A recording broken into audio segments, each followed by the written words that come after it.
It was an interesting moment. I was on the train to New York going down to BD, the boutique design Hmm. trade show, and saw, on Sunday night, we saw the announcement, and then Monday morning, effectively everything had just fallen apart. And so our first thought was like, look, think about all these people, right? Not only guests, but thousands of team members that had no notice at all that they were going to be unemployed. And so we got on a call and we're like, what are we going to do? How are we going to do? And there was one very immediate property that we'd been in. We've known the owners. Their dad lived next to my parents, and we knew them. So we reached out right away, said, Pat, Tim, what's going on? You need help.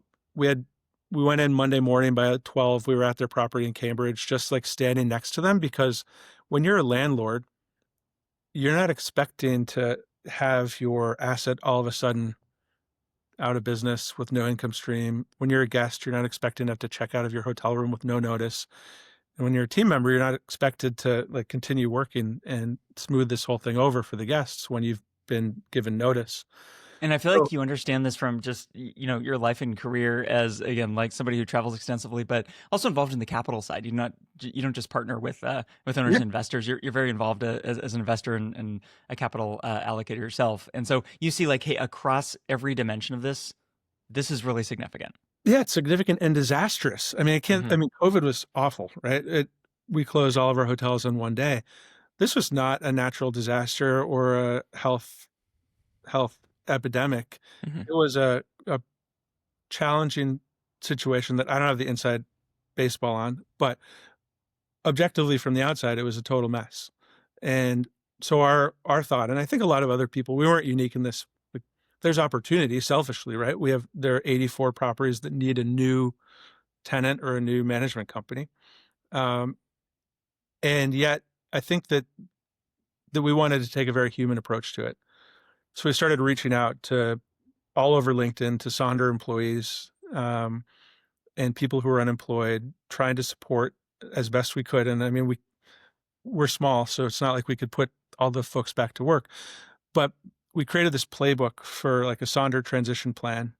Just shared it with any owners we were talking to, all the things we thought they had to think about. And we were probably only scratched the surface. But when you have a company in Chapter 7, leases are assets, the furniture in the building is assets, and essentially the most of the buildings were encumbered and continue to be encumbered by these leases in bankruptcy.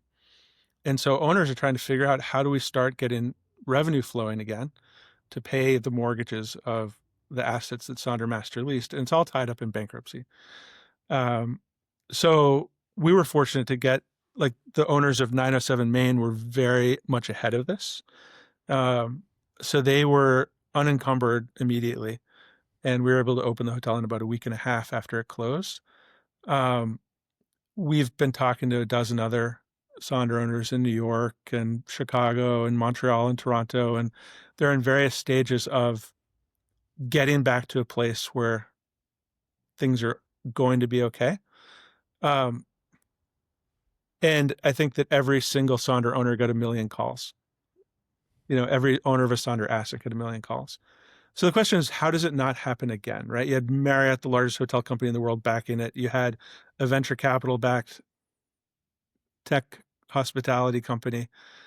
And ultimately, what are the lessons that we've learned? I'd love to get into that. I really would. I feel just on developing this playbook, though, I think were there experiences that you've had kind of building this whole portfolio of brands at Lark that were useful? Because I feel like that's often the business, right? You're kind of coming in saying, "Hey, we can help you do something better here." So, what did you draw from your experience building Lark to create this playbook? I mean, so it's really about, how do you turn something on that's off, Yeah. right? And a hotel is a living, breathing thing. A building is one thing, but the hotel is living and breathing. And so the beauty of it is, all of these Sonder properties are turnkey. They're sitting there ready to go. It's just, how do you go from one thing to another? And Mm. so it's really minutia. It's not exciting or interesting. It's like, we sent it out, and some of the owners were like, "Wow, thank you so much for bringing this extra stress to my life of all the things I didn't need to know I needed to know." And others were were pretty happy, and they're all happy to have the help. But little things like uh, lodging licenses, are they in the name of the business, or are they in the name of the owner? Getting your Expedia listing back from Marriott. How do you claim your Google business listing? How do you, like, where's the staff coming from? What kind of property management system should we use? And so because because of our growth, we've onboarded a lot of properties. So that part is pretty easy for us. So we can get things going pretty quickly because we've got really good vendor partners. That's like part of the key. Like we were talking about, treat your vendor partners well because you need them. So Muse was exceptional with us. They had us up and running in no time. And it takes an effort, right? It's not like they can just flip something on. They have to build stuff and work at it.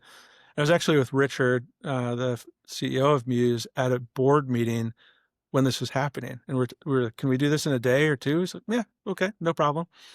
Yeah, but that's where partnerships come in because it's just like like you say, it takes work on all parties, Yeah, right? And so like even if you're spending a lot of money with a some kind of partner provider, there's still a lot of work, and so I think that's where the partnership over time matters to pick up the phone and say, hey, like we're doing something here, we need to move quick. yeah, it goes back to the people, right? Yeah, Even Richard, who is the owner and founder of an enormous tech company, still personal relationship, right? yeah. How we've treated each other in the past. It's not just about the business; it's about the hospitality in that relationship. I love it. I think there's a great lesson here for owners and investors to think about the details as well. Like obviously sophisticated investors are thinking about this, but I think you mentioned them getting a million calls from so many parties that want to work with them. This is a sign of a great operator, a great partner is that you're all in the details, right? And so I think, maybe we don't get into all the details in this conversation, but I think knowing this is a great way to vet, who's a good partner. Like, are they on top of it, right? Like they're steward of your asset. They need to be on top of it. And so you have this very detailed playbook. I love that. I want to, you mentioned there's kind of lessons for the industry. And I think for our listeners, what are some of those lessons? I think reflecting, I mean, a little bit of time has passed since this all was unfolding in real time. As you've been kind of sitting with this, kind of what lessons can we all learn from what unfolded here? I think there are a few things. One, if we start with the owner developer's perspective, the question is a master lease the best outcome for your investment? And people are writing business plans around Sonder master leasing the hotels. Is that sustainable? In this case, it wasn't, because you might like, and this is fictional. Like their assets in Boston and New York and Montreal could be crushing it and be highly profitable as individual assets. But then when you get into some other markets, they could have been bleeding cash, and it's all tied up, right? And it's all like intermingled. So they were obviously losing money in some properties and spending more money than they had. That's why you go out of business, right? Um, so as we're talking to owners, these landlords are building owners. They're not. Some of them are. Most of them are not aspiring hoteliers. They want to. They own a piece of real estate. They want that real estate to make money, and they don't want to have to be involved with it. But I think, and that the other challenge is when you don't own the business and you just own the building's only worth what the building's worth. If you own the business and the building, you've got a going concern and it's worth more money. It should be. Yeah. If we're running it well, your real estate should be more valuable because it has a business that you own in it. And this isn't just talk. This you put your money where your mouth is. Yeah. You're an investor, Rob, right? Yeah. You're allocating capital, and you're like you see this for yourself. That's why Yeah. you put your money in it. The primary reason that Lark got started was because I owned some hotels Yeah, pieces of real estate that I wanted to create value in. yeah, And so when I'm talking to these folks, their natural inclination is, how can I find my next tenant? And my natural response is, you don't want that. This should be your business, and you should hire a management company. If it's not us, it's fine, but you should really grow this business because you'll have control over it.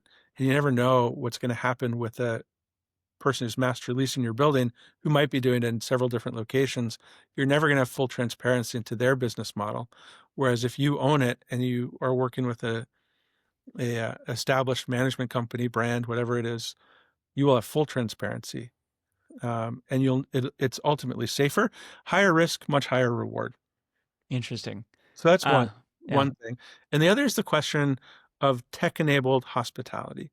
and venture-backed tech-enabled hospitality. I'm glad you're going here. I wanted to ask you about this because I think Lifehouse, I feel like one of the premises early on was, hey, this is the model. We're tech backed, and we're tech enabled, we plug and play, kind of will scale. And I guess, like, how does that intersect with kind of as you've watched Sonder unfold? Like, what was right around that premise and what was wrong?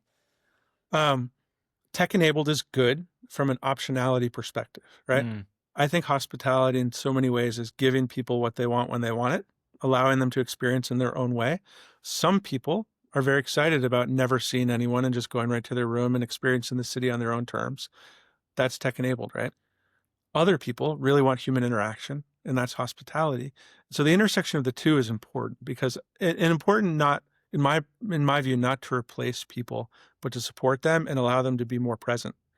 I believe everything on the back end should be as tech enabled as possible, and people should have optionality about how they use tech to experience their stay. I don't think, um, I think that's what it is. I also kind of think that there are tech companies out there doing all this good stuff. Like there are options, and with you know like with with cloud beds and with Muse and with any modern PMS, you can plug anything, any other vendor into their system and create an ecosystem that's not clunky anymore. And that's the biggest change. And I feel like those are the companies that deserve or should be venture backed. They're the ones who are smoothing the path for us. We're in a tech renaissance, yeah. as you know. Yeah, Um, but these companies that you mentioned, like, they are literally tech companies, and so it feels like maybe where things go wrong is companies that are not tech companies are selling or presenting or raising capital as tech companies. You're like, no, you're not. You're, in the case of WeWork, you are a real estate company. You're a co-working company, right? You're not a tech company. Is that maybe where there's a little disconnect? I think that's part of it. I also think it's tech companies thinking they're hospitality companies. Mm, Because the DNA is a little bit different, right? I don't think there's, I think that one of my good friends worked at Lark and just left for Journey, which is a hmm great loyalty program. He was our VP of revenue. He's a human being, great hotelier, really thoughtful man, and he is providing the hotel lens to a great tech company. I think that's where it misses. Lifehouse, when it started, was really proud that they were total outsiders in the industry, that they did not hire hotel people, that they were tech and finance guys. Didn't work. And I don't know Martine, who's the founder of Sonder, and I don't know how that unfolded, but I think that in real estate and hospitality, you really need real estate and hospitality people. And but it is good to be surrounded by people who have a different perspective, um, and do things unconventionally because that's where you find competitive advantage. But there's also something about venture backed versus private equity backed or family office backed or family backed or whatever, because the return expectations and growth expectations are different. People always say like venture capital, you either get a yacht or you get nothing. That's sort of what, and I think that the expectation of growth in venture capital is unrealistic potentially. I'm out, maybe I'm shooting myself in the foot for future investors in Lark, but I just think that the expectation of 400x versus 5x is what could have contributed, and I don't know, could have contributed to the challenges it's under, or WeWork, I Lifehouse. well, it's all about expectations, right? And I think to your earlier point, this is where I feel like the hospitality business is interesting because it's the intersection of real estate and an operating business, and you're building brand value. And I think what you're building is right at the intersection of all of these, and it's really interesting to see that. So yeah, I think we'll kind of see where it goes from here. But I am interested in kind of how hospitality can evolve